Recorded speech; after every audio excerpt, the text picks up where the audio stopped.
ओहो दाजु नमस्ते। नमस्ते नमस्ते जाँठा जाँठा चाहिँ नभनिहाल्नु न दाजु। तँ जाँठालाई जाँठा नभनी के भनौँ त? लेख्छौँ भनौँ होइन दाइ, जाँठै भन्नु त्यही ठिक छ। यो दाइ के सुन्किरा आज म ठिक छैन क्या हो दाइ? के हो अनुहार पनि यसो नेवर नेवर देख्छु। नेवर नेवर होइन भाइ, चाउरे नै भइसक्यो यहाँ जाँठा। गाउँमा काम गरी गरी साला दिनभरि काम गर 14 घन्टा आऊ भात पकाएको हुँदैन यहाँ। मैले पकाऊ कहाँ गाह्रो छ नि मेरो भाइ।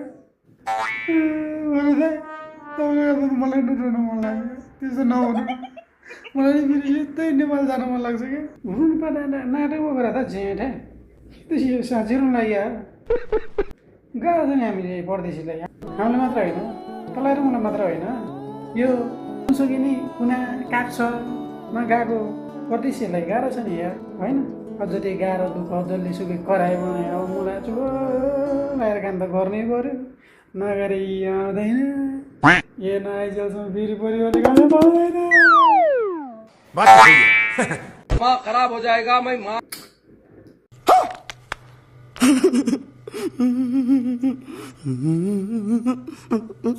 त्यो पनि सही हो है। यस्तो परदेशी गरिबको जिन्दगी जबसम्म हाम्रो नेपालमा एउटा होइन कलाहरू के भन्छ त्यो राम्रो मान्छे, देशलाई माया गर्ने खालको मान्छे हो कि होइन? ये बड़ी अच्छी बात कही आप। होइन देशलाई देशकै के भन्छ त्यसलाई यस्तो आएन के अरे देशकै देशभित्रै केही देशकै काम गरेर देशभित्रै केही उब्जाएर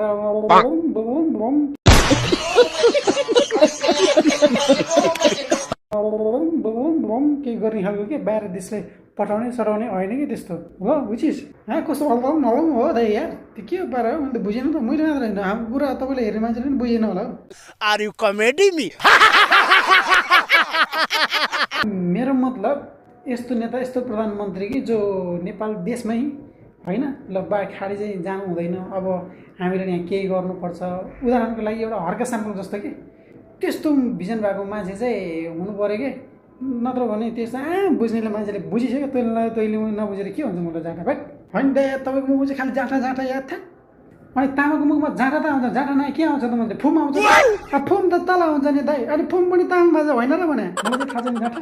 म तामाङको मान्छेलाई चुप सबै मैले यहाँ हेरिरहेको मान्छेहरूले गरेको कि हाँसोस् भनेर त्यस्तो खतरा सोच्ने रे।